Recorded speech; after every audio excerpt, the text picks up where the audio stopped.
میں انہی چند ایک باتوں پر اپنی بات کو رکھوں گا، انشاءاللہ بات سمجھ میں آئے گی۔ پہلی بات کہ میری نیت اچھی ہے۔ حدیث میں آتا انما الاعمال بالنیات کہ تمام اعمال کا دار و مدار نیت پر۔ نیت ایک تعین ہے اس منزل کا آپ جہاں گاڑی لے جانا چاہتے ہیں۔ اب وہ اچھی ہے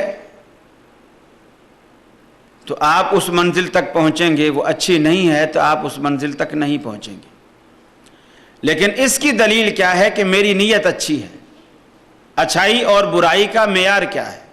نیکی اور بدی کا معیار کیا ہے؟ حضرت عبداللہ بن رواحہ رضی اللہ تعالی عنہ رسول اکرم صلی اللہ علیہ وسلم کے بڑے جلیل القدر صحابی ہیں۔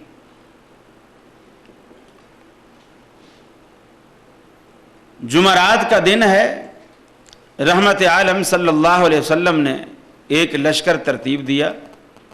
حضرت عبداللہ بن رواحہ رضی اللہ تعالی عنہ کو اس لشکر کا امیر بنایا۔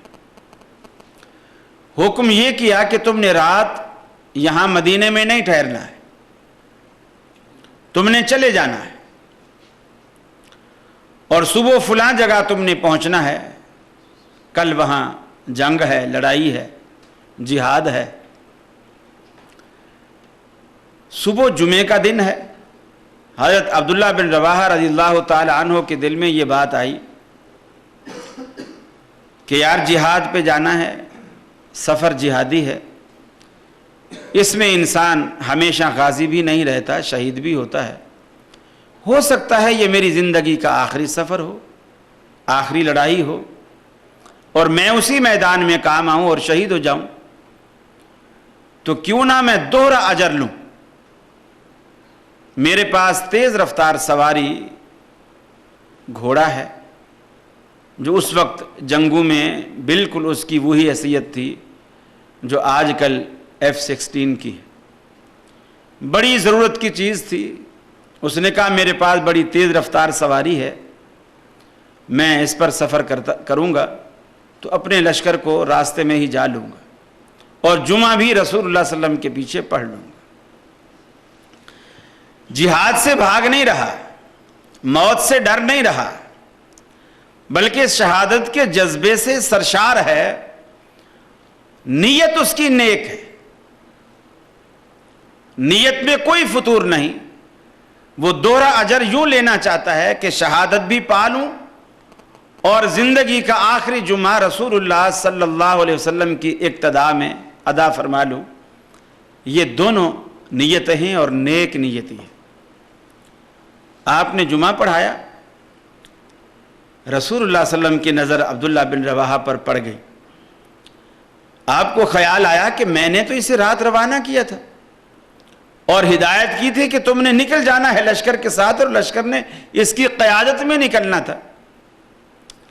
رسول اللہ صلی اللہ علیہ وسلم نے سوال کیا، ما منعک ان تغدو مع اصحابک یا عبداللہ، اے عبداللہ تجھے کس چیز نے روکا ہے کہ تو صبح سویرے اپنے ساتھیوں کے ساتھ نہیں نکلا؟ اس کی کیا وجہ ہے؟ حضرت عبداللہ بن رواحہ رضی اللہ تعالی عنہ نے جو دل کی بات تھی ساری رکھ دی۔ یا رسول اللہ صلی اللہ علیہ وسلم میرے پاس تیز رفتار سواری ہے، باقی کوئی پیدل ہیں، کوئی اونٹوں پر ہیں، کوئی خچر پر ہیں، کوئی گدھے پر ہیں، میرے پاس تو گھوڑا ہے اور بڑا تیز رفتار گھوڑا ہے میرے پاس، میں ابھی بس جمعہ پڑھ کے بھی جاؤں گا تو ان کو راستے میں لے لوں گا۔ تو میں نے یہ سوچا کہ جمعہ آپ کے پیچھے پڑھ لوں۔ اب یہ کہنا کہ میری نیت چونکہ نیک ہے، اگرچہ وہ کام قرآن و سنت سے ثابت نہیں ہے، تو میری نیت چونکہ نیک ہے اللہ رب العالمین مجھے اجر دے گا، یہ امید رکھنا یہ غلط ہے۔ اس لیے کہ جب حضرت عبداللہ بن رواحہ رضی اللہ تعالیٰ عنہ نے اپنی نیک نیتی رسول اللہ صلی اللہ علیہ وسلم کے سامنے کھول کر رکھ دی، آپ نے فرمایا اے عبداللہ آج کے بعد اگر تو ساری عمر بھی عمل کرتا رہے تو ان لوگوں کے رتبے اور درجے کو نہیں پا سکتا جو میرا حکم سنتے ہی چل پڑے۔ معلوم یہ ہوا کہ صرف نیت کا اچھا ہونا عمل کی قبولیت کی دلیل نہیں ہے، نیت کا اچھا ہونا اجر کو نہیں بڑھاتا، بلکہ عبداللہ بن رواحہ کا نیت کا اچھا ہونا عمل کے وزن کو گرا رہا ہے، اس لیے کہ رسول اللہ صلی اللہ علیہ وسلم کے فرمان کے خلاف ہے۔ نیت اچھی ہے لیکن رحمت عالم صلی اللہ علیہ وسلم کے حکم کے خلاف ہے، تو آپ کے عمل، آپ کے حکم، آپ کے قول، آپ کے فعل، آپ کی سنت کے خلاف کتنی بھی نیت اچھی ہو وہ اچھی نہیں ہوتی، کیونکہ جس اچھی نیت سے نیکی کا وزن کم ہو جائے وہ نیت اچھی کہلانے کا حق نہیں رکھتی۔ معلوم یہ ہوا کہ اچھائی اور برائی کا معیار ہمارا ذہن نہیں ہے۔ لوگ یہ سوچتے ہیں چونکہ ہمارے ذہن میں یہ بات اچھی ہے، ہمارے معاشرے میں یہ بات اچھی گردانی جاتی ہے، لہٰذا یہ چیز اچھی ہے۔ یہ ذہن پرستی ہے، یہ ذہن پرستی ہے، اور یہ بھی ایک شرک کے زمرے میں آتا ہے۔ میں آپ کو چھوٹی سی مثال دوں، رسول اللہ صلی اللہ علیہ وسلم میدان عرفات میں مغرب کا وقت ہو گیا اور آپ صلی اللہ علیہ وسلم نے قافلے کو، یہ حج کا موقع ہے، آپ نے قافلے کو حکم کیا کہ جلدی سے یہاں سے چل۔ حضرت بلال سمجھے کہ رسول اللہ صلی اللہ علیہ وسلم مغرب کی نماز کو بھول گئے۔ الصلاۃ الصلاۃ یا رسول اللہ، الصلاۃ یا رسول اللہ۔ آپ نے فرمایا بلال الصلاۃ امامک، نماز تیرے آگے ہے، یعنی آگے چل کے پڑھیں گے، مزدلفہ میں جا کے پڑھیں گے۔ اب مزدلفہ میں جا کر مغرب کا وقت پورا نکل جاتا ہے، مغرب کا وقت پورا نکل جاتا ہے۔ رسول اللہ صلی اللہ علیہ وسلم نے وہاں جا کر پہلے مغرب ادا کی، پھر عشاء ادا کی۔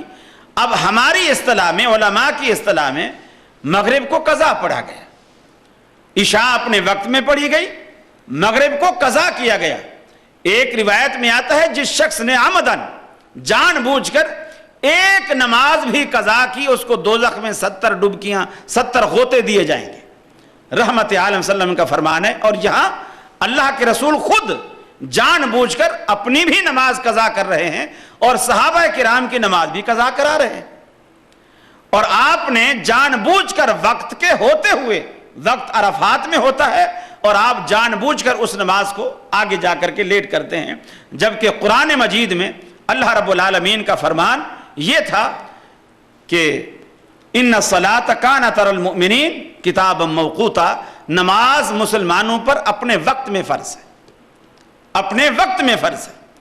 اب اگر کوئی صحابی یہاں اٹھ کر کھڑا ہو کر یہ کہتا اللہ کے رسول ٹھیک ہے، آپ صحابہ کرام کو اکٹھا کریں، ان کے قافلوں کے سامان اونٹوں پر لا دیں، ایک 3 رکعت نماز پڑھنے میں ٹائم ہی کتنا لگتا ہے، میرے پاس تو کوئی زیادہ سامان بھی نہیں ہے، میں فٹافٹ پڑھ لیتا ہوں۔ رسول اللہ صلی اللہ علیہ وسلم کیا فرماتے؟ من عصا محمدن فقد عصا اللہ، جس نے محمد صلی اللہ علیہ وسلم کی نافرمانی کی اس نے اللہ کی نافرمانی کی۔ گویا اب یہ جو عقیدت ہے، کسی کو نماز سے عقیدت ہے، کسی کو روزے سے عقیدت ہے، کسی کو زکوٰۃ سے عقیدت ہے، کسی کو یتیموں سے شفقت سے عقیدت ہے، یہ جو عقیدت کے بت ہیں، اسلام نے ہر جگہ عقیدت کے بتوں کو توڑا ہے۔ اب کسی کو نماز کی لت پڑ جاتی، ایک ہے نماز کو فریضہ سمجھ کر پڑھنا، ایک ہے نماز کی لت پڑ گئی۔ بہت سارے لوگ کہتے ہیں جی میں عشاء کی نماز نہ پڑھوں تو مجھے نیند ہی نہیں آتی، کروٹیں بدلتا رہتا ہوں، فکر رہتی ہے۔ یہ ایک یا تو فریضے کی وجہ سے کہ اللہ رب العالمین کا فریضہ ہے میں نے ادا نہیں کیا، اس خوف سے کرتا ہے، اچھی بات ہے۔ اور اگر اسے لت پڑ گئی ہے کہ بچپن سے عادت پڑی ہوئی ہے کہ نماز پڑھ کے سونا ہے اور اس لت میں پڑھ رہا ہے تو اسے کوئی فائدہ نہیں۔ اب اللہ رب العالمین نے یہاں عقیدت کے وہ سارے بت توڑے ہیں کہ اگر کوئی شخص مغرب کو مغرب کے وقت میں پڑھتا ہے، عشاء کو عشاء کے وقت میں پڑھتا ہے، لیکن اس وجہ سے پڑھتا ہے کہ اسے عادت ہی یہ ہے کہ اگر مغرب کے وقت پہ نہ پڑھے تو اسے کھانا ہی ہضم نہیں ہوتا۔ آج اللہ نے کہا کھانا تیرا ہضم ہو یا نہ ہو، میں مغرب تجھ سے لیٹ کروا کے رہوں گا۔ اس لیے کہ اسلام یہ بتانا چاہتا ہے کہ اسلام ہے کیا۔ تیری عقیدت کا نام، تیری چاہت کا نام، تیری پسند اور ناپسند کا نام اسلام نہیں ہے، بلکہ اسلام وہ ہے جو اللہ رب العالمین نے محمد رسول اللہ صلی اللہ علیہ وسلم کے ذریعے آپ کے قول سے، آپ کے فعل سے، آپ کے عمل سے، آپ کی تقریر سے صحابہ کرام تک پہنچایا، وہ پورے کا پورا اسلام ہے۔ اور حج ایک ایسی عبادت ہے جس کے ذریعے اللہ رب العالمین نے عقیدت کے بے شمار بتوں کو پاش کیا ہے۔ آپ اسی طرح مینا میں دیکھیں، حالانکہ رسول اللہ صلی اللہ علیہ وسلم کا فرمان ہے بیت اللہ کے اندر اگر کوئی شخص ایک نماز پڑھتا ہے اللہ رب العالمین کہ ہاں اس کی گنتی 1,00,000 ہوتی ہے. بیت اللہ میں اگر کوئی شخص ایک نماز پڑھتا ہے اللہ کے ہاں اس کی گنتی 1,00,000 ہوتی ہے. لیکن 8 ذی الحجہ کو فجر کی نماز پڑھنے کے بعد حاجی سے اللہ رب العالمین کہتا ہے حرم چھوڑ دے, بیت اللہ چھوڑ دے. اور مینا کی جو فضیلت بیت اللہ کی حدیث میں بیان ہے مینا کی وہ فضیلت نہیں ہے کہ مینا میں جا کر نماز پڑھو گے تو وہاں 2,00,000 کا ثواب ہے, وہاں 1,50,000 کا ثواب ہے, کچھ بھی نہیں. حدیث میں مینا کی نماز کی فضیلت کا ذکر ہی نہیں ہے. لیکن جس جگہ صراحت ہے کہ بیت اللہ میں ایک نماز 1,00,000 کے برابر ہے, اس نص صریح کے ہوتے ہوئے اللہ رب العالمین نے وہ 1,00,000 نماز کا ثواب ہم سے چھڑوا دیا. اور پہاڑی علاقے میں بالکل ویرانہ ہے, جنگل ہے, خیمے لگے کھڑے ہیں, کچھ بھی نہیں, وہاں جا کر کے بٹھا دیا. اب جی یہاں تم ظہر بھی پڑھو, عصر بھی پڑھو, مغرب بھی پڑھو, عشاء بھی پڑھو اور پھر دوسرے دن صبح بھی پڑھو, یہ 5 نمازیں تم یہاں پڑھو. اب کوئی کہے الہ العالمین ہم تو پاکستان سے, ہم انڈیا سے, ہم بنگلہ دیش سے, ہم دور انڈونیشیا سے, پوری دنیا سے, ہم کہاں کہاں سے کرایہ بھر کر, خرچہ بھر کر, اتنا پیسہ لگا کر ہم یہاں آئے ہیں بیت اللہ میں 1,00,000 کا ثواب پانے کے لیے, اور تو نے ہمیں یہاں سے نکال دیا. تو اللہ رب العالمین اصل میں ہمیں یہ بتانا چاہتا ہے کہ نیکی اصل کیا ہے. ایک چیز تجھے بھا رہی ہے, نیکی یہ نہیں ہے. ایک چیز اللہ کو ایسے بھا رہی ہے, اب ویسے کرنا نیکی ہے. آدم علیہ السلام کو اللہ رب العالمین نے جب تمام چیزوں کے نام بتا کر کھڑا کر دیا, فرشتوں سے پوچھا کہ تم بتاؤ, انہوں نے کہا ہمیں تو نہیں بتا, اللہ نے انہیں بتایا ہی نہیں ہے. اللہ رب العالمین نے آدم علیہ السلام سے کہا تم بتاؤ, انہوں نے بتا دیے. اب آدم علیہ السلام کی برتری فرشتوں پر جب واضح ہو گئی, اللہ رب العالمین نے فرشتوں سے کہا آدم کو سجدہ کرو. اذ قلنا للملائکۃ اسجدوا لآدم فسجدوا الا ابلیس, فرشتوں سے کہا کہ اس کو سجدہ کرو. اب پورا قرآن مجید بھرا پڑا ہے کہ غیر اللہ کو سجدہ حرام ہے, شرک ہے. غیر اللہ کا سجدہ حرام ہے, شرک ہے. اللہ رب العالمین نے قرآن میں کہا, اللہ کے رسول نے احادیث میں کہا, تمام انبیاء اسی کی دعوت دیتے آئے کہ صرف اور صرف سجدہ کرو تو اللہ کو کرو, باقی تمام کی بندگی تم پر حرام ہے. اب یہاں فرشتوں سے کہا جا رہا ہے آدم کو سجدہ کرو. اب اگر کوئی شخص اسی کو دلیل بنائے کہ میاں دیکھو فرشتے تو بڑی نیک مخلوق ہیں, نورانی مخلوق ہیں, اور ان کے دامن میں تو گناہ ہی نہیں ہے, نیکیاں ہی نیکیاں ہیں, میں کیوں نہ فرشتوں والا کام کروں. اللہ نے فرشتوں سے کہا آدم کو سجدہ کرو, میں کیوں نہ فرشتوں والا کام کروں, میں بھی آدم کو سجدہ کروں گا. اللہ کہتا ہے انہیں میں نے کہا تھا, اس وقت یہی نیکی تھی, تمہیں میں نے منع کیا ہے, اس وقت یہی نیکی ہے. میری مانیت پہ تم اب آؤ گے, اس لیے کہ نیکی جو ہے میری پسند اور میری ناپسند کا نام ہے. میری پسند کا خیال کرو گے تو نیک رہو گے, میری ناپسند کو اپناؤ گے تو گناہگار کہلاؤ گے. تو در حقیقت یہ جو چیزیں ہم میں پیدا ہوتی ہیں کہ میاں کھانے پر ہم نے قرآن پڑھا, کوئی ہمارا عزیز فوت ہو گیا, اس کے لیے ہم نے 4 بندے مدرسے سے بلوا کر بٹھا کر سپارے بانٹ کر ان سے ہم نے پڑھوانا شروع کر دیا. انہوں نے 4 سپارے, 5 سپارے, 10 پارے یا 30 جنے آ گئے, ایک پارا سب نے پڑھ دیا. اس میں کیا فرق, کیا حرج ہے؟ پڑھا تو ہم نے قرآن ہے. میں نے یہ چند ایک مثالیں آپ کو دی ہیں کہ پڑھا ہم نے قرآن ہے, لیکن اس میں فرق ہے.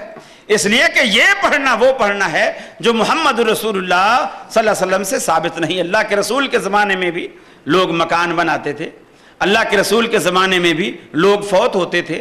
آپ نے کسی کے ایصال کے لیے صحابہ کو اکٹھا کر کے پارے بانٹ کر یا حافظوں کو بلا کر کہ جی اس دور میں ابھی لکھا ہوا قرآن ہمارے پاس نہیں ہے, ہڈیوں پہ ہے, کپڑے پر ہے, چمڑے پر ہے, چلو حافظ بلا لو, وہ بیٹھ کر پارے بانٹ دیے کہ تم پڑھ لو. کبھی ایسا نہیں ہوا. اللہ کے رسول کے دور میں یہ ساری چیزیں تھیں, یہ سارے لوازمات تھے, لیکن یہ طریقہ کار جو آج مسلمانوں نے اپنایا ہے, اللہ تبارک و تعالیٰ کے رسول کے دور میں یہ چیز نہیں اپنائی گئی تھی. اور بے شمار باتیں ہیں. دیکھیے رسول اللہ صلی اللہ علیہ وسلم نے بڑی وضاحت کے ساتھ فرمایا کہ لا یؤمن احدکم, تم میں سے اس وقت تک کوئی شخص مسلمان نہیں ہو سکتا, مومن نہیں ہو سکتا, حتی اکونا احب الیہ من والدہ ووالدہ والناس اجمعین، جب تک کہ اسے میری ذات اس کے والدین سے، اس کے عزیز و اقارب سے، اس کے دوستوں سے، اس کی اپنی ذات سے سب سے زیادہ محبوب نہ ہو جائے۔ اور اس کے محبوب ہونے کا معنی کیا ہے کہ دوسری روایت میں فرمایا لا یؤمن احدکم حتی یکون ہواہ تابعا لما جئت بہ، میری ذات تمہیں کیسے محبوب ہوگی، کیسے پتہ چلے گا کہ تم واقعی اللہ تبارک و تعالیٰ کے رسول کی ذات سے محبت رکھتے ہو، یہ پتہ کیسے چلے گا؟ لا یؤمن احدکم حتی یکون ہواہ تابعا لما جئت بہ، اس وقت تک تم مومن کہلانے کا حق نہیں رکھتے جب تک کہ تمہاری تمام خواہشات، تمہاری پسند ناپسند، تمہارے ذہنی معیار، تمہاری ہر چیز جو ہے وہ میری شریعت، اس چیز، اس قانون اور اس دستور کے تابع نہ ہو جائے جو میں لایا۔ حتیٰ یکون ہواہ تابعا لما جئت بہ، جو شریعت اور جو دستور، جو نظام حیات میں لے کر آیا ہوں کتاب و سنت کی شکل میں، جب تک کہ تمہارے تمام تر خیالات، تصورات اس کے تابع نہیں ہو جاتے، اس وقت تک تم مومن کہلانے کا حق ہی نہیں رکھتے۔ یہ اللہ رب العالمین نے بڑی وضاحت کے ساتھ اس چیزوں کو کھول کھول کر بیان کر دیا ہے۔ اگر کوئی سمجھے تو اللہ رب العالمین نے بڑی عبرت رکھی ہے ان باتوں میں، اور قرآن مجید میں اللہ رب العالمین نے یہی بات ہمیں کہی، فرمایا فَلْيَحْذَرِ الَّذِينَ يُخَالِفُونَ عَنْ أَمْرِهِ أَن تُصِيبَهُمْ فِتْنَةٌ أَوْ يُصِيبَهُمْ عَذَابٌ أَلِيمٌ۔ ڈرنا چاہیے ان لوگوں کو پیغمبر علیہ السلام کی مخالفت کرتے ہوئے، فَلْيَحْذَرِ الَّذِينَ يُخَالِفُونَ عَنْ أَمْرِهِ أَن تُصِيبَهُمْ فِتْنَةٌ أَوْ يُصِيبَهُمْ عَذَابٌ أَلِيمٌ۔ اگر تم پیغمبر علیہ السلام کی مخالفت کرو گے تو ممکن ہے رب العالمین تمہیں کسی دردناک عذاب میں مبتلا کر دے، او یصیبہم عذاب علیم، بڑی مصیبت میں ڈال دے یا دردناک عذاب میں ڈال دے پیغمبر علیہ السلام کی مخالفت سے۔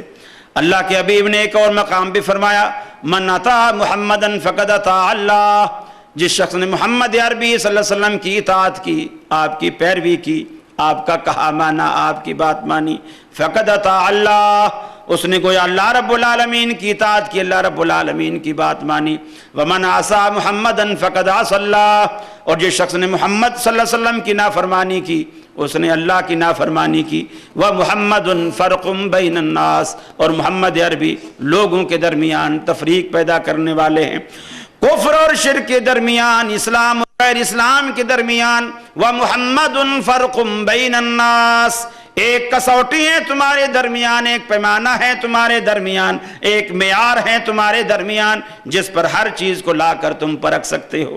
جس طرح دنیا میں آپ کا اختلاف ہوتا ہے سونار کے ساتھ، میاں میں نے پیسے سونے کے دیے ہیں اور تو نے زیور پیتل کے بنا کے دیے ہیں، آپ لڑتے ہیں۔ میں نے پیسے سونے کے دیے ہیں اور تو نے زیور پیتل کے بنا کے دیے ہیں۔ اب وہ کہتا ہے کہ نہیں بھائی مجھ سے قسم کھلا لو، مسجد میں کھڑا کر لو، جیسے پاکستانی لوگوں کا طریقہ ہے، سر پہ قرآن رکھوا لو، جو مرضی کرا لو، میں نے سونا دیا ہے، سونے کے ہی زیور بنائے ہیں، میں نے پیتل شامل نہیں کیا۔ اب آپ کہتا نہیں یہ پیتل ہے، وہ کہتا نہیں یہ سونا ہے، اب آپ کا جھگڑا ہو گیا۔ اب کیا ساری عمر جھگڑتے رہیں گے؟ اس کے اختلاف کا کوئی طریقہ، اس اختلاف کو مٹانے کا اس کا حل کوئی نہیں ہے، صرف جھگڑتے ہی رہیں گے۔ اب دوسری دکان سے، تیسری دکان سے، مارکیٹ میں سے 10 سونارے اٹھ کے آ گئے، بھئی کیا بات ہے، ایک گھنٹہ ہو گیا تو میں ہو رہی، کیا بات ہے، کیوں لڑ رہے ہو؟ کہ جی میں نے اس کو پورے پیسے دیے ہیں سونے کے اور اس نے زیور بنا کے دیے ہے سارا پیتل کا ہے۔ اب وہ کہہ رہا ہے نہیں جی میں نے بالکل سونا لگایا ہے، ایک رتی برابر بھی اس میں ملاوٹ نہیں۔ اب وہ کہیں گے میاں کیوں جھگڑتے ہو؟ تو معاملہ آسان ہے، ان کی یہاں کالے رنگ کا پتھر ہوتا ہے جس کو وہ کسوٹی بولتے ہیں، ذرا سا اس پر گھسائیں گے، اس پہ سونے کا رنگ آئے گا، ایک قطرہ تیزاب کا ڈالیں گے، اگر تو وہ رنگ اڑ گیا، پیتل ہے، تانبا ہے، سلور ہے، جو مرضی اسے کہہ لو، اور اگر تیزاب کا قطرہ پڑنے کے بعد بھی ویسے کا ویسا ہے، یا بغیر تیزاب ڈالے بھی ان کو پہچان ہوتی ہے، آپ اس پہ اس کو رگڑتے ہیں، رگڑنے سے ان کے رنگت سے، چمک سے پتہ چل جاتا ہے، کسوٹی سے رگڑنے سے پتہ چل گیا کہ جی یہ معاملہ صحیح ہے یا غلط ہے، بتا دیں گے بھائی آپ غلط جھگڑ رہے ہو، اس نے زیور جو ہے صحیح بنایا ہے۔ اور اگر پتہ چل گیا تو بتائیں گے بھی بالکل دکاندار کا قصور ہے، اس میں تو 100% ملاوٹ ہے۔ اختلاف مٹ گیا۔ اب آپ کہتے ہیں جی مجھے بخار ہے، ڈاکٹر نے ہاتھ آپ کے نبض پہ ہاتھ رکھا، ڈاکٹر نے کہا جی بالکل یہ بہانہ بنائے کھڑا ہے، اس کو بخار نہیں، اس کو بالکل بخار نہیں ہے۔ اب ایسا ہوتا ہے، اسکولوں میں بچے پڑھتے ہیں، مدارس میں بچے پڑھتے ہیں، استاد جی چھٹی چاہیے، بھی کیوں کیا بات ہے؟ جی بخار آ رہا۔ اب وہ ایسے ہوشیار بچے تھوڑی دیر دھوپ میں بیٹھ جاتے ہیں، جسم تپ جاتا ہے، اس کے بعد فٹافٹ اندر دفتر میں آئے، جی میرا ہاتھ دیکھو بالکل بخار۔ اب استاد نے ہاتھ لگایا، واقعی وہ تو تپ رہا ہے، تو دھوپ سے آ رہا ہے، تپ رہا ہے، بڑا بخار ہے۔ میں نے آفس میں ایک چھوٹا سا 15-20 روپے کا وہ تھرمامیٹر لے کر رکھ لیا۔ اب بچہ جو آ رہا ہے، جی استاد جی چھٹی چاہیے، بھی کیوں چھٹی چاہیے؟ بخار ہے جی۔ میں نے میٹر لگا دیا، اب لگایا تو اس کا 98 سے بھی نیچے درجہ کھڑا ہوا ہے، ابھی تیرے کو کہاں بخار ہے؟ تو جھوٹ بول رہا ہے۔ اب اس نے جا کے دوسرے بچوں کو بھی بتا دیا کہ مدیر صاحب نے آفس میں تھرمامیٹر رکھا ہوا ہے، اب ان کو پتہ چل جاتا ہے۔ اب وہ جو بھی آ رہا ہے دوسرے دن، اب وہ تھرمامیٹر کا نہیں کہہ رہے، بخار کا نہیں کہہ رہے، استاد جی میرے پیٹ میں درد، میرے سر میں درد۔ اب پیٹ کے درد کو میٹر سے ہم کہاں سے چیک کریں؟ اختلاف مٹانے کا ایک حل ہے۔ مریض اور ڈاکٹر کے درمیان اختلاف ہوا، آپ نے تھرمامیٹر کو استعمال کیا، اختلاف ختم۔ مریض سچا ہے یا ڈاکٹر سچا ہے، اختلاف ختم۔ آپ نے کہا میں نے 6 میٹر کپڑے کے پیسے دیے ہیں، دکاندار نے کہا میں نے بھی 6 ہی میٹر کپڑا دیا ہے۔ آپ کہتے ہیں نہیں یہ 5.5 میٹر ہے۔ اب ساری عمر آپ لڑتے رہیں گے؟ نہیں، اس کا ایک طریقہ ہے کہ آپ نے وہ 1 میٹر کی جو دکانداروں کے ہاں گزی لوہے کی معروف ہوتی ہے، آپ نے کپڑے کو اس کے ساتھ ماپا، جب 6 دفعہ اس کے برابر پورا آ گیا تو اس کے معنی یہ ہے دکاندار سچا ہے، آپ کو غلطی لگی ہے۔ ہاں اگر 5 دفعہ پورا آیا اور 6ٹھی دفعہ اس کے آدھے تک آیا تو پھر آپ سچے ہیں اور دکاندار جھوٹا ہے۔ تو ہر چیز کے حل کے لیے اللہ رب العالمین نے کوئی نہ کوئی پیمانہ رکھا۔ تو کیا دین جس پر ہماری دنیا، ہماری آخرت کا دار و مدار ہے، اس کے لیے اللہ نے کوئی پیمانہ نہیں رکھا کہ ہم ساری عمر اختلافات کی دلدل میں لڑتے رہیں، جھگڑتے رہیں اور دنیا کو یہ باور کرائیں کہ اختلاف امتی رحمتن، کہ رسول اللہ صلی اللہ علیہ وسلم نے فرمایا ہے میری امت کا اختلاف رحمت ہے۔ اگر اختلاف رحمت ہے تو پھر اتحاد اور اتفاق کو کیا نام دیں گے؟ اگر اختلاف کو رحمت کہیں گے تو اتحاد اور اتفاق کو کیا نام دیں گے؟ اس کا بھی اللہ رب العالمین نے ایک پیمانہ رکھا ہے، وہ کیا ہے؟ وَمُحَمَّدٌ فَرْقٌ بَيْنَ النَّاسِ لَقَدْ كَانَ لَكُمْ فِي رَسُولِ اللَّهِ أُسْوَةٌ حَسَنَةٌ مَا آتَاكُمُ الرَّسُولُ فَخُذُوهُ وَمَا نَهَاكُمْ عَنْهُ فَانْتَهُوا۔ ایک بات، صحابہ کرام کو یہ باتیں اتنی رچی بسی ہوئی تھی۔ حضرت عبداللہ بن مسعود رضی اللہ تعالیٰ عنہ نے درس دیا اور درس میں آپ نے کہہ دیا کہ اللہ رب العالمین نے ان عورتوں پر لعنت کی ہے، یہ بات کتاب اللہ میں موجود ہے، ان عورتوں پر لعنت کی ہے جو اپنے چہرے کے بال نوچتی ہیں، جسم گدواتی ہیں، بھویں وغیرہ یہ نچواتی ہیں۔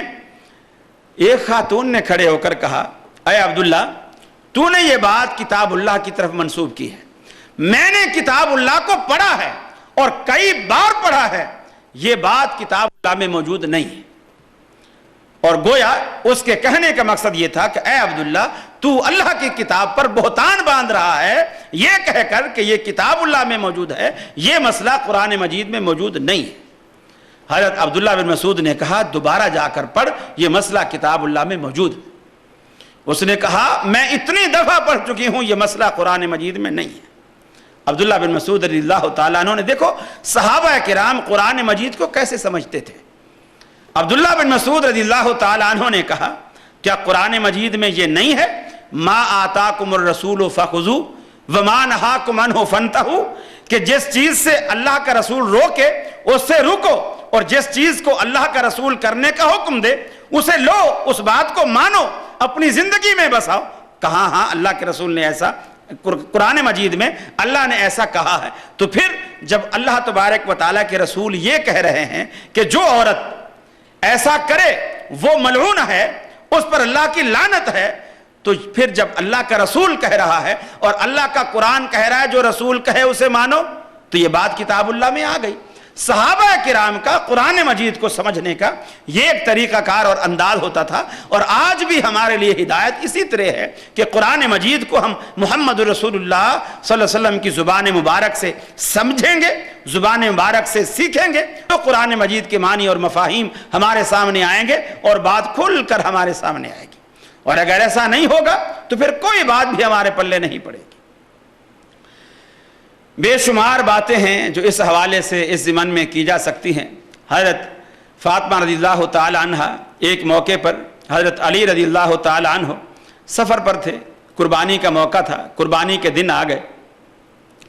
حضرت فاطمہ رضی اللہ تعالیٰ عنہ نے کچھ گوشت بچا کر رکھ لیا، قربانی کے جانور کا کچھ گوشت بچا کر رکھ لیا، اور عرب اس وقت یہ ڈی فریزر فریجیں وغیرہ نہیں ہوتی تھی، تو وہ دھاگے میں بوٹیاں پروتے، اس کو نمک لگاتے اور دھوپ میں لٹکا دیتے، گوشت سوکھ جاتا، اس کو سال ہر سال تک محفوظ کر لیتے۔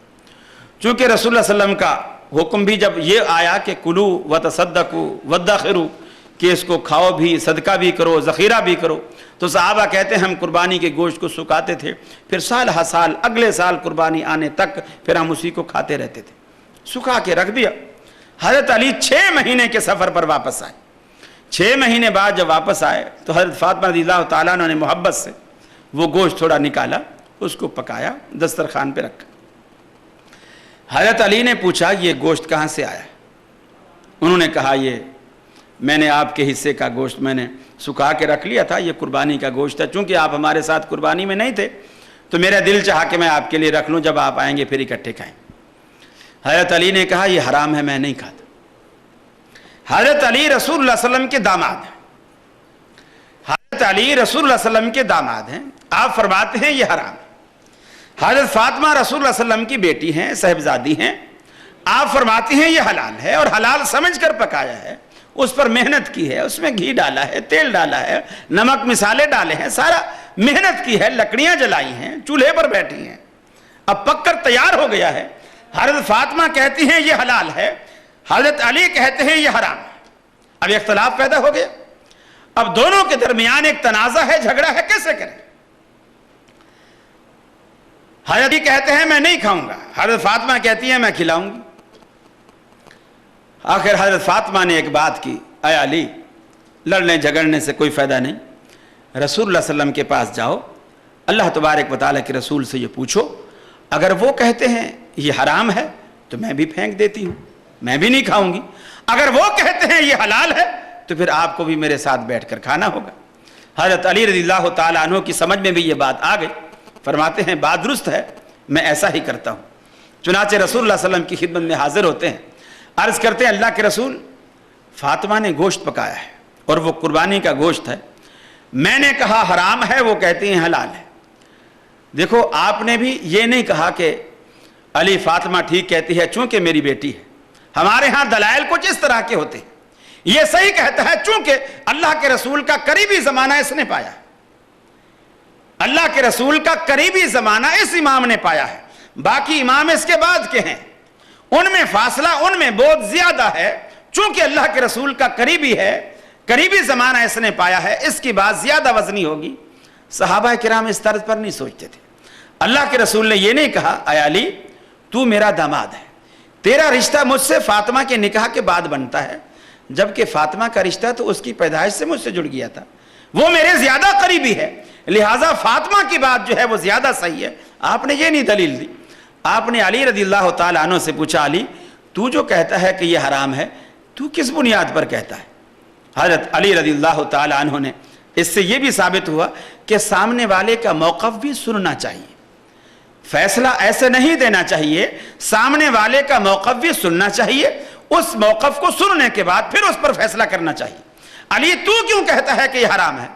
حضرت علی رضی اللہ تعالیٰ عنہ نے عرض کی کہ اللہ کے رسول پچھلے سال میں نے آپ کے ساتھ عید کی نماز پڑھی تھی اور آپ نے خطبے میں یہ اعلان فرمایا تھا کہ 3 دن سے زیادہ قربانی کا گوشت اپنے گھر میں اتنا رکھو کہ تم اسے 3 دن میں کھا سکو، اور اس سے جو زیادہ ہے اسے تقسیم کر دو، لوگوں میں غریبوں میں تقسیم کر دو، بانٹ دو، اتنا اپنے گھر میں رکھو جو تم 3 دن میں کھا سکتے ہو۔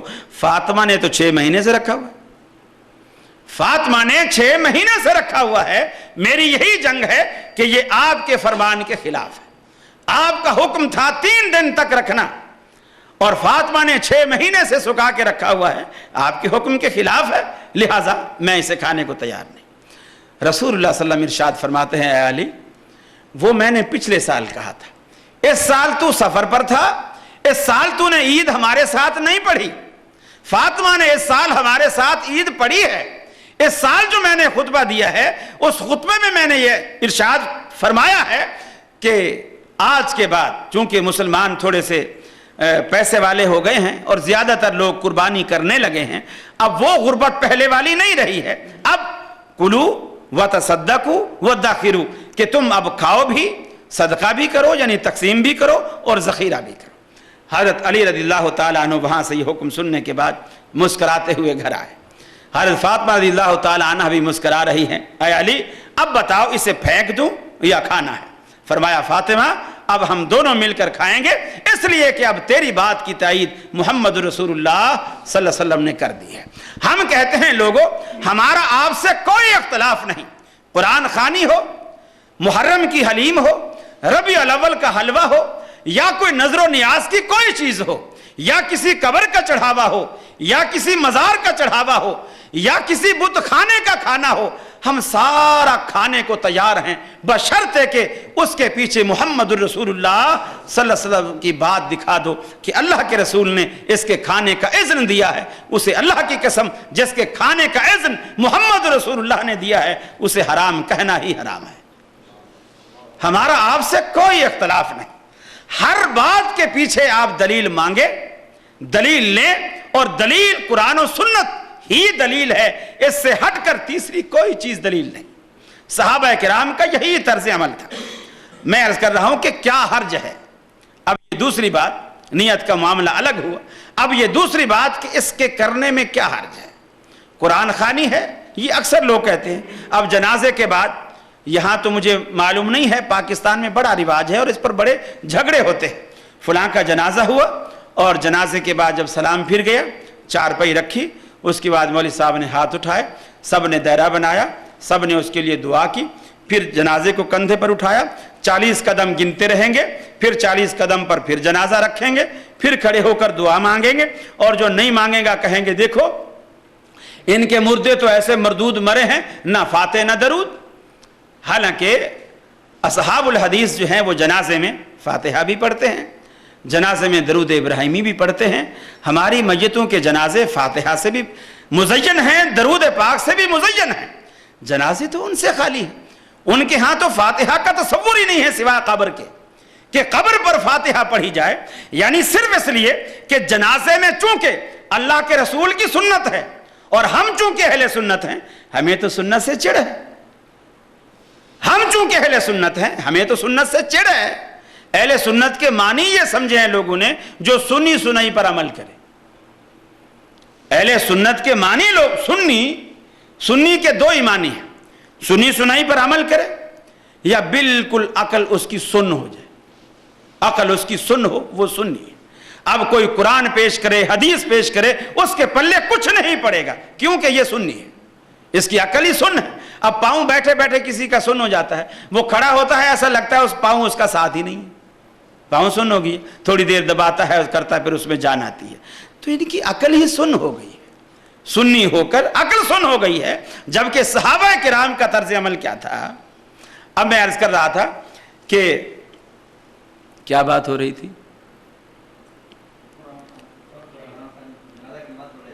جنازے کی نماز پر 40 قدم پر کھڑے ہو کر پھر میت رکھتے ہیں، پھر دعا کراتے ہیں۔ اب کوئی پوچھے اعتراض کرے تو جواب یہ ملتا ہے میاں دعا کرانے پر بھی اعتراض ہے، دعا میں کیا حرج ہے، دعا کرانے پر بھی اعتراض ہے۔ اکثر اصحاب الحدیث کی مساجد میں فرض نمازوں کے بعد اہتمام کے ساتھ دعا نہیں کی جاتی، کوئی درخواست کر دیتا ہے جی ہمارا فلاں عزیز بیمار ہے دعا کرا دیجئے، کرا دیتے ہیں، ورنہ معمول نہیں ہے۔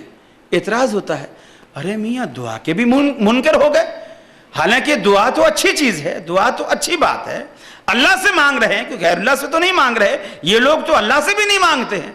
دیکھ لو نماز میں، نماز سلام پھر گیا چپ کر کے ایسے اٹھ کے جوتا اٹھایا اور چلے گئے اور دعا ہی نہیں مانگی ہے۔ ارے اللہ کے ولی جو تو نے سجدے میں گر کر، رکوع میں کھڑے ہو کر، قیام میں کھڑے ہو کر، قعدے میں بیٹھ کر جو کچھ تو نے کہا ہے وہ دعا نہیں تو اور کیا ہے، وہ کیا تھا؟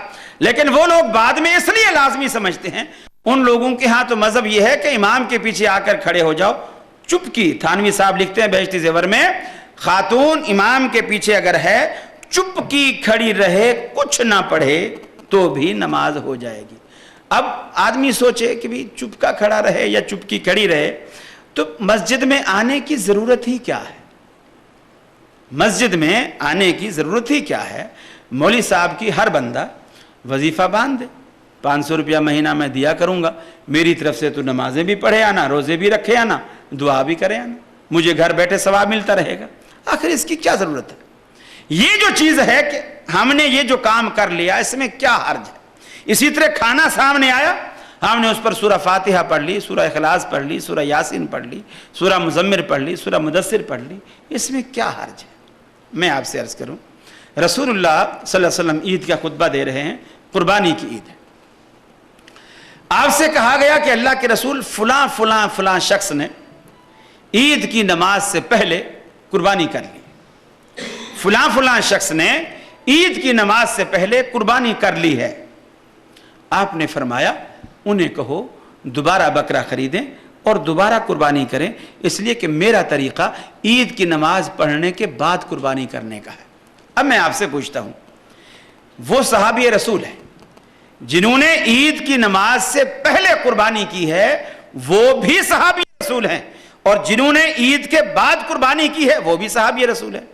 جنہوں نے پہلے کی ہے انہوں نے بھی اللہ کے لیے کی ہے، جنہوں نے بعد میں کی ہے انہوں نے بھی اللہ کے لیے کی ہے۔ جنہوں نے پہلے کی ہے اسی 10 ذی الحجہ کو اسی دن کی ہے، جنہوں نے بعد میں کی ہے انہوں نے بھی 10 ذی الحجہ کو اسی دن کی ہے۔ فرق صرف 2 رکعت نماز کا بیچ میں ہے۔ اس 2 رکعت نماز پر ٹائم کتنا لگتا ہے؟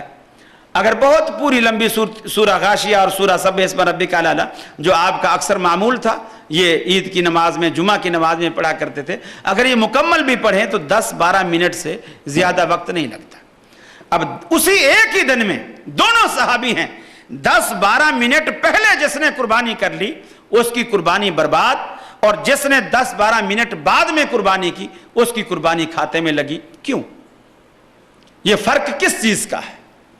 فرق صرف یہی ہے، جس نے پہلے کی اس نے محمد رسول اللہ صلی اللہ علیہ وسلم کے طریقے کے خلاف کیا، اور آپ کے طریقے کے خلاف ہونا ہی اس کے غیر مقبول ہونے کی دلیل۔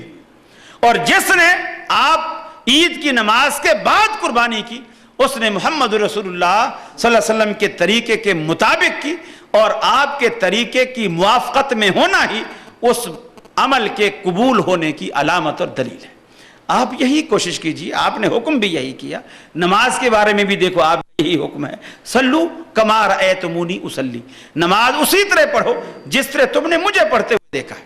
عید کا میدان ہے، اللہ کے رسول تشریف فرما ہے، صحابہ کرام بیٹھے ہیں، لوگوں کا انتظار ہو رہا ہے۔ گھڑیاں نہیں ہوتی تھی، کسی کو وقت نہیں دیا جاتا تھا کہ جی 9 بجے عید کی نماز کھڑی ہوگی، 8 بجے کھڑی ہوگی، بس لوگ جب آ گئے پنڈال بھر گیا تو عید کی نماز پڑھا دی۔ اللہ کے رسول بیٹھے ہیں، صحابہ بیٹھے ہیں، وضو سے بیٹھے ہیں۔ ایک صحابی کے دل میں خیال آیا کہ یار یہ عید کا دن جو ہے یہ بڑا مبارک دن ہے اور مسلمانوں کے لیے بڑا خوشی کا دن ہے، اور اس دن اللہ رب العالمین بھی اپنے بندوں سے راضی ہوا ہوتا ہے، چونکہ رمضان کے روزے رکھ کر بندہ جب عید کے دن آ بیٹھتا ہے تو وہ ایسے لگتا ہے جیسے پورا مہینہ اس نے مزدوری کی ہے اور آج اللہ کے دربار میں مزدوری لینے آیا بیٹھا ہے۔ تو تھوڑا سا اس نے بے صبری کا مظاہرہ کیا کہ میں کیوں نہ مزدوری تھوڑی سی پہلے لے لوں یا تھوڑی سی زیادہ لے لوں۔ کھڑے ہو کر اس نے اللہ اکبر کہہ کر نفل پڑھنے شروع کر دی۔ حضرت علی رضی اللہ تعالیٰ عنہ اٹھے، اسے کہا بھائی یہ تو نے کیا پڑھے ہیں؟ میں نے نفل پڑھے ہیں۔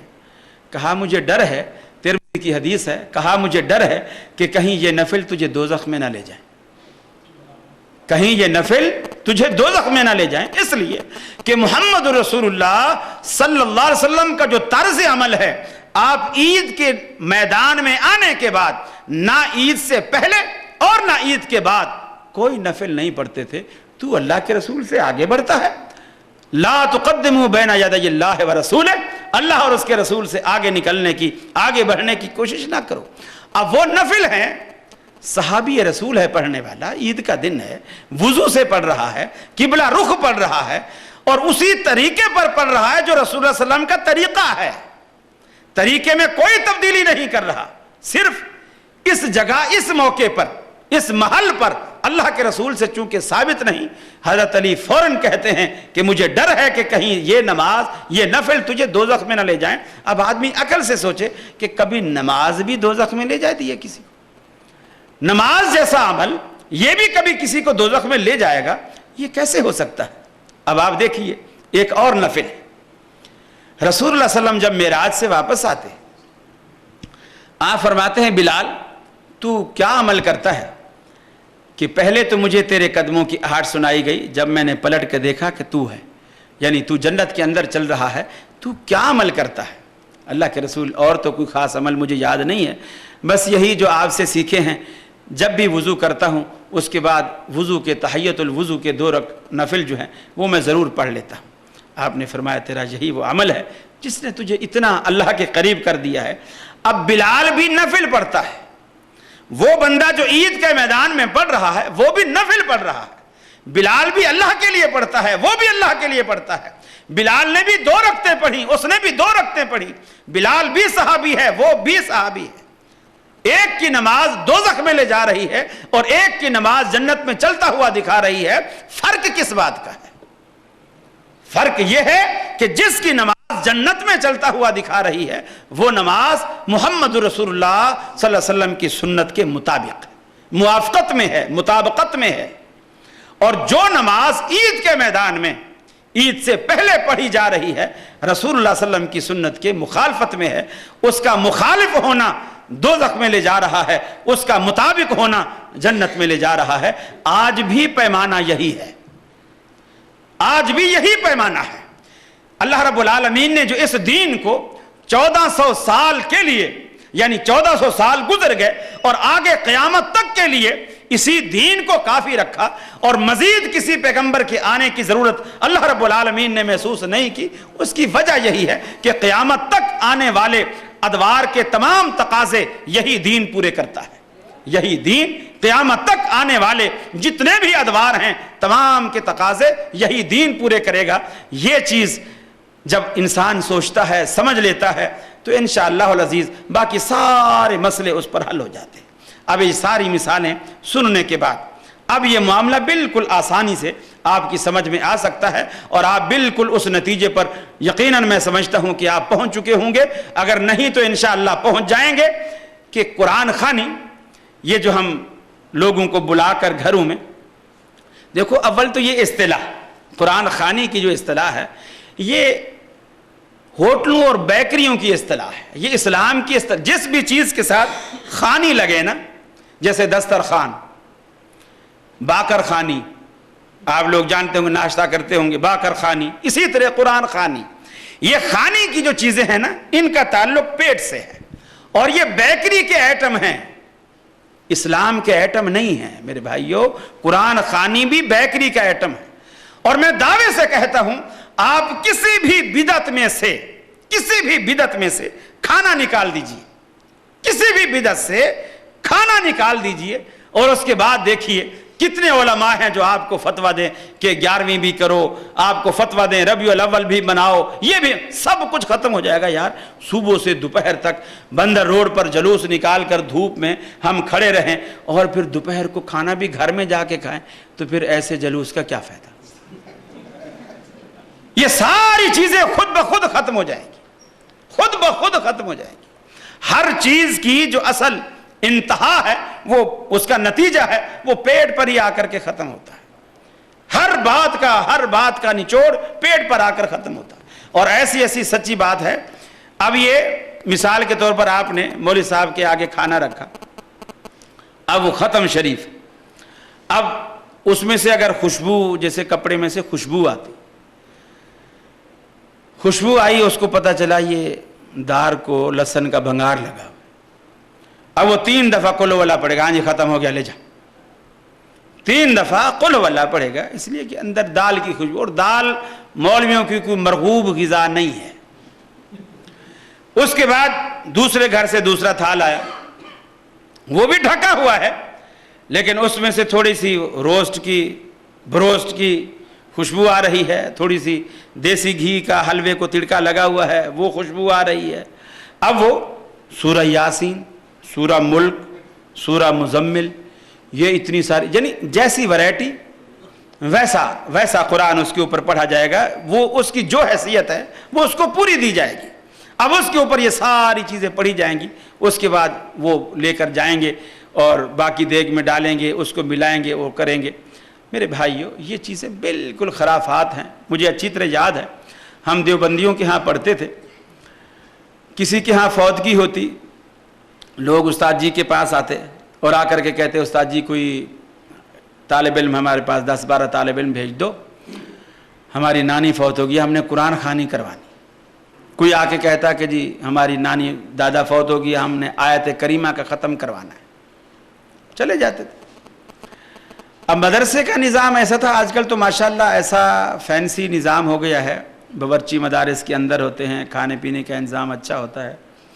جب اس دور میں ایسا ہوتا تھا، یہ باورچی وغیرہ کا انتظام مدارس میں نہیں ہوتا تھا، بلکہ گھروں والے کھانا بھیجتے تھے، یا طالب علم گھر سے کھانا لے کر آ کر بڑے برتن میں سارا اکٹھا کرتے تھے، استاد جی اسے مکس کرتے تھے اور مکس کر کے پھر اس کو بچوں کو حصہ بقدر جسہ کے تحت اس کو بانٹتے تھے۔ روٹیاں بھی گن کے دی جاتی تھی، بھی اس کا اتنا قد کاٹ ہے، اس کو 2 روٹیاں، اس کو 1.5 روٹی، اس کو آدھی روٹی، اس کو 1 روٹی، اس حساب سے۔ اب کبھی ایسا بھی ہوتا ہے چھوٹے کو بڑے سے زیادہ بھوک لگتی، تو ایسا بڑا یعنی ایک ہوتا تھا۔ اور یہ بھی کہ آپ نے دیکھا ہوگا مولویوں کی اکثر توندیں نکلی ہوئی ہوتی ہیں، گردنیں موٹی ہوتی ہیں۔ اس کی بھی ایک مین وجہ یہی ہوتی ہے کہ جب ہر گھر سے کسی سے گوشت، کسی سے دال، کسی کے ہاں سے ساگ، کسی کے ہاں سے سبزی، کسی کے ہاں سے کڑی، کسی کے ہاں سے کچھ، وہ ساری جب اتنے سارے وٹامنس ایک جگہ روزانہ اس کو ملیں گے تو گردنیں تو پھولیں گی۔ باقی آدمی گھر میں روزانہ جو کھاتا ہے ایک آدھ چیز، کتنا بھی مالدار ہو زیادہ تر 2 چیزیں بنا لے گا، اب اس کو وہ قوت روزانہ میسر نہیں ہوتی جو ان کو وہاں میسر ہوتی۔ اب ہم بڑا انتظار کیا کرتے تھے کہ یار کوئی دعوت شاوت آئے اور کہیں کوئی بلاوا آئے، وہاں ہم جائیں، تاکہ ایک چیز کھانے کو دل چاہتا تھا کہ یہ مکس روز مکس کھاتے ہیں، کوئی ایک چیز ملے، آلو ملے، بھلے گوشت ملے، دال ملے، ایک چیز ملے۔ اب وہ بلاتے تھے، اب استاد جی نے کبھی 10-12 لڑکے چھانٹ کے بھیج دیے۔ اب اگر وہ آیت کریمہ کا ختم ہے تو وہ گٹھلیاں ہوتی تھیں گھسی پٹی، اب وہ تھیلی بھری ہوتی تھی، کیا ہے جی 1.25 لاکھ گٹھلیاں ہیں، وہ بھی بغل میں ڈالی اور چلے جا رہے ہیں۔ اب وہاں سفید چادر بچھائی اور اس کے اوپر گٹھلیاں ڈال دی۔ یا اگر قرآن خوانی کا ختم ہے تو وہ قرآن کے سپارے ایک پارہ جلد کیا ہوا ہوتا تھا، وہ سب بانٹ دیتے۔ یقین مانیے طلباء اتنی بے ایمانی کرتے، بس ایسے ورق کھولا، یوں دیکھا، وہ ورق پلٹ دیا، یوں دیکھا، ورق پلٹ دیا، کچھ پڑھا، کچھ بھی نہیں۔ اچھا اب گٹھلیاں پڑھ رہے ہیں، اب ایک گٹھلی ڈالی اور اس پہ پورا لا الہ الا انت سبحانک انی کنت من الظالمین، اب اتنی دیر لگ رہی ہے ایک گٹھلی پہ۔ یا کسی نے کہا جی درود کا ختم کرانا ہے، اب اللہم صلی اللہ پورا اتنا لمبا درود ہے، بڑی دیر لگ رہی ہے۔ اب صبح بیٹھے ہیں 8 بجے سے بیٹھے ہیں، 11 بج گئے ہیں، ابھی تک سمجھو آدھی ڈھیری بھی نہیں۔ بڑی پریشانی کہ یار یہ تو 4 بج جائیں گے، یہ تو مدرسے سے زیادہ مہنگا کھانا پڑا ہمیں یہاں تو اب ہم اسے گھر والے سے کہتے ہیں کہ بھائی یار پیاس ویاس لگی ہے، تھوڑا سا پانی وانی لا، چونکہ وہ بھی ساتھ بیٹھ کے پڑھتا تھا۔ اب وہ پانی وانی لینے کے لیے گھر میں چلا گیا۔ بچے کیا کرتے، ایسے چلو بھرا، اللہم صلی علی محمد، اللہم صلی علی محمد۔ اب وہ جو ایک گٹھلی اٹھا رہے تھے، اب وہ سارا چلو بھر کے، اب وہ جیسے پانی لے کر آئے، ڈھیری ختم۔ بھائی استاد جی بھی ساتھ، جو ہمارے بڑے مانیٹر ہوتے، کبھی کوئی استاد ساتھ ہوتا، ماشاءاللہ جی بچوں نے بڑی ہمت کی، چلو جی دسترخوان لگاؤ جی، اللہ قبول کرے جی، یہ کرے جی، وہ کرے جی۔ اس کے بعد وہ کچھ بچوں کی جیب خرچ کے طور پر بھی 5 روپے، 2 روپے، 4 روپے بچوں کو جو خوش کرنے کے لیے وہ دے دیتے تھے۔ یقین مانیے اگر انہوں نے کھانا اچھا کھلایا ہوتا اور پیسے بھی زیادہ دیے ہوتے، ہم سارا راستہ یہی دعا کرتے، اللہ کرے ان کا کوئی اور مرے، اللہ کرے ان کا کوئی اور مرے۔ میرے بھائیو، پیسہ بھی لٹاتے ہیں، خرچ بھی کرتے ہیں، اور بجائے دعا کے بد دعا لیتے ہیں۔ یہ ثمرہ ہے خلاف سنت کام کرنے کا۔ خلاف سنت جب انسان کرتا ہے، اللہ رب العالمین اس کو ایسی سزا دیتا ہے۔ دیکھیے قرآن مجید پڑھیے، قرآن مجید پڑھنے سے کوئی نہیں روکتا، آپ گھر میں روزانہ قرآن پڑھیے۔ اس کو آپ اگر قرآن خوانی کا نام دیتے ہیں تو ہمیں کوئی اعتراض نہیں، آپ روزانہ قرآن گھر میں پڑھیے، بچوں سے کہیے روزانہ فجر کو اٹھ کر قرآن مجید، فجر کی نماز کے بعد قرآن مجید پڑھے، 1 پارہ، آدھا پارہ، پاؤ پارہ، جتنا اللہ توفیق دے اس کو روزانہ ایک معمول بنا لے۔ لوگوں نے دکانوں پر حافظ باندھے ہوئے ہیں، یہاں کا تو مجھے پتہ نہیں، پاکستان میں تو بالکل حافظ جی پر مقرر ہوتا ہے، وہ اس دکان سے نکلے گا، اس دکان میں، اس دکان سے، ہر دکان والا اس کو 500 روپیہ مہینہ دے گا، ہر دکان میں روزانہ پارا پڑھے گا. پتہ نہیں کتنی دکانیں ایک حافظ نے لے رکھی ہوتی ہیں. اور جب وہ حافظ کراچی سے پنجاب جا رہا ہوتا ہے تو وہ دکانیں بیچ کے جاتا ہے، دکانیں بھی بکتی ہیں. یعنی وہ میرے پاس جی 15 دکانیں ہیں، فی دکان 1000 روپیہ ہے، تو آج کے بعد جو ہے یہ دکانیں تیری ہو گئیں، تو میرے کو 15,000 روپیہ دے دے تو یہ دکانیں تیری ہو گئی. اور دکانداروں کو پتہ ہی نہیں ہوتا، بیٹھے بیٹھے بک جاتے. تو یہ ایسے سلسلے بنائے ہوئے ہیں، یہ سارے پیٹ سے ان کا تعلق ہے. اب جہاں تک ایصال کا تعلق ہے کہ اس کے قرآن مجید پڑھ کر، کھانے پر پڑھ کر، یا گھر میں بانٹ کر ویسے پڑھا کر، یا گھسی پٹی گٹھلیوں پر کچھ پڑھوا کر ہم اس کو ایصال کرنا چاہیں، تو کیا یہ ممکن ہے کہ اس کا ثواب آگے جاتا ہو؟ رسول اللہ صلی اللہ علیہ وسلم نے فرمایا، مسلم کی روایت ہے، اذا مات الانسان انقطع عملہ، جب انسان مر جاتا ہے، دنیا سے رخصت ہوتا ہے، اس کے عمل کے سارے دروازے بند ہو جاتے ہیں، اس کے عمل کے سارے دروازے بند ہو جاتے ہیں، الا من ثلاث، صرف 3 چیزیں ہیں جو باقی رہتی ہیں. ایک فرمایا ولد صالح یدعى لہ، ایک ایسا کہ اس کی نیک اولاد، اگر نیک بچہ اس کا موجود ہے، وہ اس کے لیے دعا کرتا ہے، یا وہ کوئی بھی نیک عمل کرتا رہتا ہے، اللہ رب العالمین اس کے والد کے اکاؤنٹ میں اس کا اجر ڈالتا رہتا ہے، اس لیے کہ اس کی نیک اولاد ہے اور ماں باپ نے اس کی اچھی تربیت کی تھی، اس کے صلے میں اللہ رب العالمین اس کے اکاؤنٹ میں خود بخود نیکیاں ڈالتا رہتا ہے، چاہے بچہ یہ کہے کہ میں والد کے لیے کر رہا ہوں یا یہ نہ کہے. وہ جو بھی نیکی کرتا ہے، جو بھی چیز اچھے کام کرتا ہے، اللہ رب العالمین اس کے ماں باپ کا حصہ اس میں رکھتا ہے، ان کی اچھی تربیت کی وجہ سے. دوسرا فرمایا او علم ينتفع به، یا ایسا علم، کوئی عالم ہے، کتابیں لکھ گیا ہے، تقریریں کر گیا ہے، ایسی کتابیں چھوڑ گیا ہے، ایسے شاگرد چھوڑ گیا ہے جو اس کے بعد لوگوں کو اسی طرح دین کا علم پھر پھیلا رہے ہیں، قرآن کی تعلیم دے رہے ہیں، جو اس نے اپنے شاگردوں کو دی تھی وہ شاگرد آگے دوسروں کو دے رہے ہیں. تو یہ ان کا ثواب، ان کا اجر بھی جتنا اس نیکی کرنے والے کو ثواب ملے گا، جس نے الداعی الی الخیر کفاعلہ، جس نے اس کو نیکی کے راستے پر لگایا ہے، اس کے کھاتے میں بھی اتنا ہی اجر اللہ رب العالمین ڈالے گا، یہ اس کو ملتا رہے گا. ایک فرمایا صدقۃ جاریۃ، تیسری چیز جو ہے وہ فرمایا صدقہ جاریہ ہے. ایسا جو آدمی اپنی زندگی میں، مثلا آپ نے کہیں مسجد بنا دی اور آپ دنیا سے رخصت ہو گئے، مسجد قائم ہے، لوگ اس میں نمازیں پڑھتے ہیں، قرآن پڑھتے ہیں، اب جب تک وہ مسجد قائم رہے گی آپ کے نامہ اعمال میں اس کا اجر، اس کا ثواب، سارے نمازی روزانہ جتنے آتے ہیں اس کا ثواب آپ کے نامہ اعمال میں ملتا رہے گا. یہ 3 طریقے ہیں. کچھ چیزیں ایسی ہیں جیسے حج ہے، اللہ کے رسول نے فرمایا حج بدل ہو سکتا ہے، اسی طرح عمرہ ہو سکتا ہے، اسی طرح قربانی ہو سکتی ہے. مالی صدقہ آپ مرحومین کی طرف سے، اگر وہ شرک پر نہیں مرے، اگر وہ شرک پر نہیں مرے ہیں، توحید پر مرے ہیں، تو آپ مالی صدقہ، مالی قربانی، مالی کوئی چیز ان کی طرف سے بھی آپ مسجد بنا سکتے ہیں، والدین کی طرف سے مسجد میں حصہ ڈال سکتے ہیں، والدین کی طرف سے کسی یتیم کو کپڑے پہنا سکتے ہیں. صرف دل میں آپ نیت کر لیں گے اللہ رب العالمین، یا کسی بھی عزیز کی طرف سے آپ جس کو بھی ایصال کرنا چاہیں، ثواب پہنچانا چاہیں، تو مالی صدقہ ان کے لیے کر سکتے ہیں. یہ بدنی عبادت، قرآن پڑھ کے، تسبیح پڑھ کے، نماز پڑھ کے، یہ چیزیں آپ نہیں بخش سکتے، الا یہ کہ اللہ تبارک و تعالیٰ کے رسول نے ایسے وارث کو اجازت دی. کسی کے روزے رہتے تھے، اس نے کہا اللہ کے رسول وہ فوت ہو گئے، ان کے روزے رہتے ہیں، آپ نے فرمایا تو اس کی طرف سے رکھ لے. ایسی صورت اگر ہے تو وہ جائز ہے. باقی بدنی عبادت کا ثواب جہاں اللہ کے رسول سے ثابت نہیں ہے وہاں ایصال کرنا بالکل غلط ہے. اللہ رب العالمین کے ہاں اس طرح کا کوئی بندوبست نہیں ہے. آپ اس کی اولاد اگر نیک کام کرے گی، یا وہ خود صدقہ جاریہ کے طور پر کچھ کر گیا ہے، یا وہ علم نفع بخش پھیلا گیا ہے، تو اس کا ثواب اس کو مرنے کے بعد ملتا رہے گا. باقی کوئی چیز نہیں، چونکہ اللہ کے پیغمبر نے فرمایا انقطع عملہ الا من ثلاث، آپ نے یہ کہہ دیا اور نص صریح موجود ہے. اس لیے میرے معلومات کے مطابق یہ جو قرآن خوانی اور ایصال ثواب ہے، یہ چیزیں خلاف شرع ہیں. اسے بدعت کے حکم میں مانا جا سکتا ہے اور بدعت کے زمرے میں آتی ہیں اور سنت کے بالکل منافی ہیں. اسے ہمیں بچنا چاہیے اس سے، اور دوسرے لوگوں کو بھی ترغیب دینی چاہیے کہ وہ بھی اس سے بچیں. امید ہے ہم اصلی اہل سنت ہیں. اصلی اہل سنت اسے کہتے ہیں کہ نبی کریم صلی اللہ علیہ وسلم کے قول سے، آپ کے فعل سے، آپ کی تقریر سے محبت کرنے والا ہو، نہ صرف دعوے کی حد تک بلکہ اپنی زندگی میں اسے رچا بسا رکھنے والا ہو، وہ شخص اہل سنت ہے۔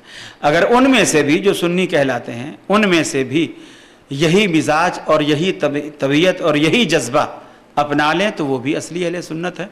اہل سنت، اہل حدیث، اہل العصر، اہل سلفی، یہ سب ایک ہی جماعت کے متعدد نام ہیں۔ ہمیں اس سے کوئی اعتراض نہیں، ہمیں اعتراض نام سے نہیں ہے، ہمیں اعتراض اس نظریے سے ہے کہ اہل سنت کہلا کر سنت کی مخالفت کی گئی اور اس نام کو بدنام کیا گیا۔ اس لیے میں نے یہ لفظ استعمال کیا کہ جب اہل سنت کا لفظ استعمال کرتے ہیں، میں آپ کو چھوٹی سی مثال دوں۔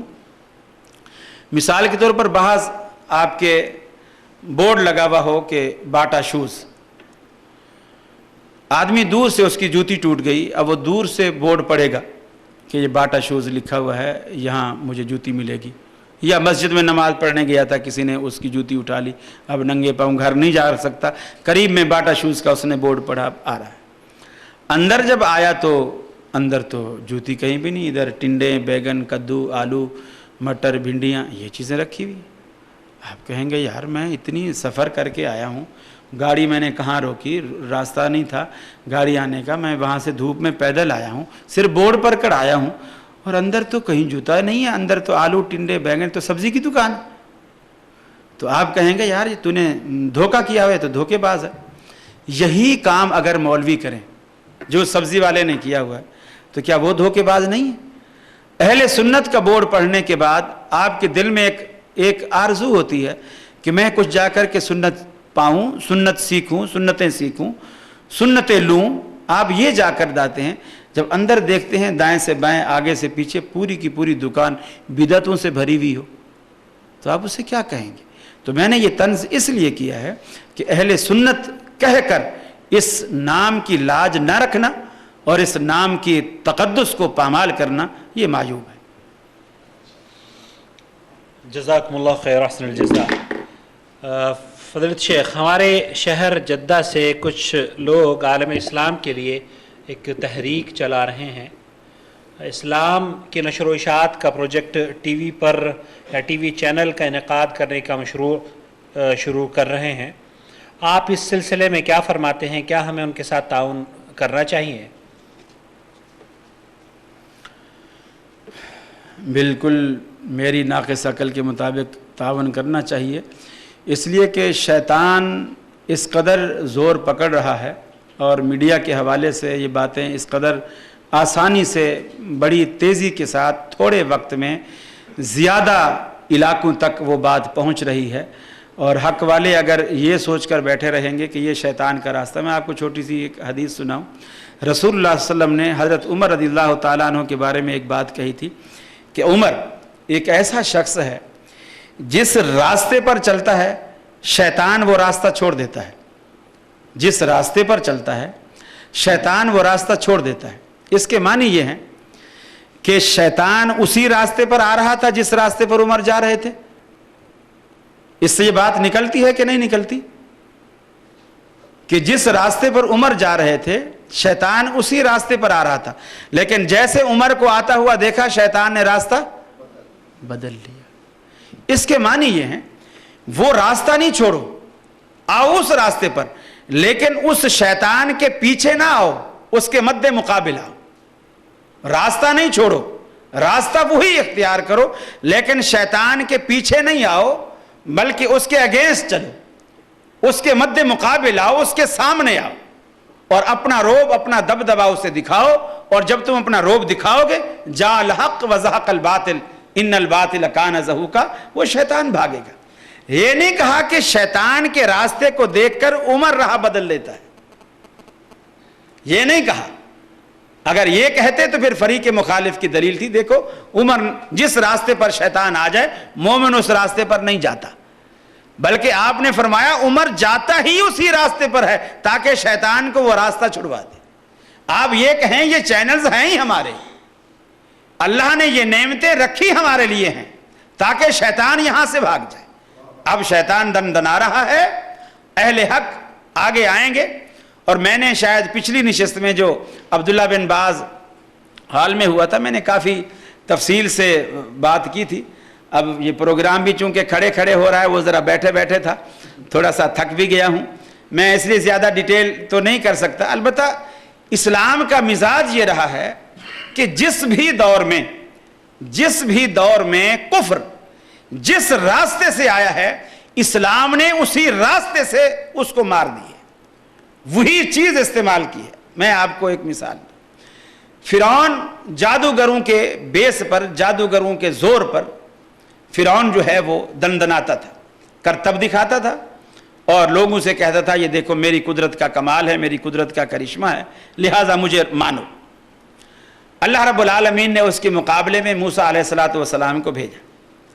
اب جب موسیٰ علیہ السلام کو بھیجا، حالانکہ موسیٰ علیہ السلام کے پاس اور بھی معجزے تھے، ید بیضا ہے، آپ ہاتھ ڈالتے اور اس کو نکالتے تو بالکل سورج کی طرح روشن ہوتا، یہ بھی معجزات تھے. آپ کے پاس ایک ایسی لاٹھی تھی، اس کو پتھر پہ مارتے، فانفجرت من حسنتا عشرۃ عینہ، اس سے پانی کے چشمے جاری ہو پڑتے. وہی لاٹھی آپ نے دریا پہ ماری تو دریا میں فوج کے لیے راستے بن گئے، پانی ادھر ادھر پہاڑوں کی شکل میں کھڑا ہو گیا. لیکن چونکہ فرعون کی دربار میں فرعونیوں نے جو اپنے کرتب دکھائے وہ یہ تھے کہ انہوں نے رسیاں ڈالی اور لوگوں کی نظر پر یہ دھوکہ کیا کہ وہ سانپ نظر آئے، اور جو مجمع وہاں دیکھ رہا تھا ان کو ایسا لگا کہ یہ سانپ پھر رہے ہیں. اب اللہ رب العالمین نے یہ نہیں کہا جادو حرام ہے، کفر ہے، یہ وہ ہے، میں پیغمبر کو اس طرح کا مقابلہ نہیں کرنے دوں گا، کفر کے مقابلے میں پیغمبر آئے، ایسا نہیں. یا اللہ نے موسیٰ علیہ السلام سے کہا کہ اب ان کو کہہ دو تم جادوگر ہو، کافر ہو، لہذا تمہاری کوئی دلیل نہیں مانی جائے. نہیں، اللہ نے موسیٰ علیہ السلام کو ان جادوگروں کے مقابلے میں ویسی ہی چیز دی. انہوں نے رسیاں ڈال کر سانپ بنایا، موسیٰ علیہ السلام نے لاٹھی ڈال کر سانپ بنا دی. چیز وہی، جیسی چیز وہ لائے ہیں ویسی چیز پیغمبر علیہ السلام پیش کر رہا ہے. اب موسیٰ علیہ السلام کا ڈنڈا ذرا بڑا تھا، سانپ ذرا تکڑا بن گیا. پھر موسیٰ علیہ السلام کو اللہ کی تائید حاصل تھی، اس لیے بھی تکڑا بن گیا اور ان کے سانپوں کو سارا کھانے لگ گیا. اب وہ سارے جادوگروں نے جب دیکھا کہ یہ اگر جادو ہوتا تو کم از کم ہماری رسیوں کو کھاتا نہیں، یہ جو کھا گیا ہے یہ جادو نہیں، یہ کوئی اصلی چیز ہے. سارے کے سارے جادوگر سجدے میں گر گئے اور موسیٰ علیہ السلام پر ایمان لے آئے. کب؟ جب موسیٰ علیہ السلام نے ویسا ہی ہتھیار ان کو پیش کیا جیسی چیز وہ لائے تھے. تو میرے بھائیوں، شیطان جس راستے سے آ رہا ہے عمر کی طرح وہ راستے اس کے مد مقابل، اس کی پیروی میں نہیں، اس کے سامنے آ کر وہ راستے اختیار کرو اور وہ روب اور وہ دلائل اور کتاب و سنت کے وہ براہین پیش کرو تاکہ ابلیس وہ راستہ چھوڑ دے اور آپ کے لیے سارے راستے ہموار ہو جائیں. اور یہ میں سمجھتا ہوں اتنا مؤثر ذریعہ ہے. اب آپ دیکھیں یہ جو لڑکے نظر آتے ہیں بالکل وہ چٹیا عورتوں کی طرح بنائے ہوئے، اس میں پونی بھی لگائے ہوئے، ربڑ بھی باندھا ہوا ہے اور گچھا سا پیچھے جیسے وہ مرغ کی دم ہوتی ہے ایسے وہ پیچھے سے لٹکایا ہوا ہوتا. اب اگر خطیب ایک ممبر پر کھڑا ہو کر ان کو خطبے میں 10 دن بھی کہتا رہے نا میاں یہ حرام ہے اور یہ عورتوں کی مشابہت ہے، اللہ کے رسول نے مردوں کو لعنت کی ہے جو عورتوں کی مشابہت کرے، ان عورتوں کو لعنت کی ہے جو مردوں کی مشابہت کریں. لوگ کہتے ہیں مولویوں کی عادت ہے، مولویوں کی عادت ہے، ایسے کہتے رہتے ہیں. اب یہ جو چٹیا بنائی ہوئی ہے یہ کہاں سے سیکھے؟ یہ ان چینلوں سے سیکھے جو دیکھتے ہیں یہ اتنا مؤثر ہے. وہ یہ نہیں دیکھتے میں عربی ہوں، میں عجمی ہوں، میں یمنی ہوں، میں مصری ہوں، یہ انگریز کا کلچر ہے. نہیں، چونکہ ٹی وی میں آیا ہے، چونکہ ٹی وی میں آ رہا ہے لہٰذا یہ کوئی ورائٹی ہے، یہ کوئی چیز ہے. یعنی لوگوں کے ہاں دلیل یہ بن چکی ہے کہ جو چیز ٹی وی میں آ جائے وہ اتھینٹک ہے. بے شمار باتیں لوگ کرتے ہیں، ارے میاں یہ تو قرآن حدیث میں نہیں ہے. ارے میاں پرسوں ٹی وی پہ میں نے خطاب سنا ہے مولوی صاحب کا، یہ ٹی وی پہ ایسے کوئی ایرے خیرے تھوڑی آ جاتے ہیں، بڑے بڑے وہ علامہ فہامہ ہوتے ہیں، بڑی سندیں ہوتی ہیں ان کے پاس، اور ٹی وی والے چھان بین کر کے ایک تکڑا آدمی لاتے ہیں. تو ایسے اب ایک صاحب کہنے لگے جی حضرت بلال رضی اللہ تعالیٰ عنہ نے ایک دفعہ اذان نہیں دی تھی تو سورج ہی نہیں نکلا تھا. میں نے کہا یار یہ کہاں لکھا؟ قوالی شریف میں ہے، پرسوں میں نے خود ٹی وی پہ سنی ہے. قوالی شریف میں ہے، میں نے خود ٹی وی پر سنی ہے، وہ خود کہہ رہا تھا حضرت بلال نے جو اذان سحر نہ دی، قدرت خدا کی دیکھو نہ مطلق سحر ہوئی۔ اب وہ دلیل کیا ہے؟ قرآن حدیث کچھ نہیں، ٹی وی میں آیا ہے۔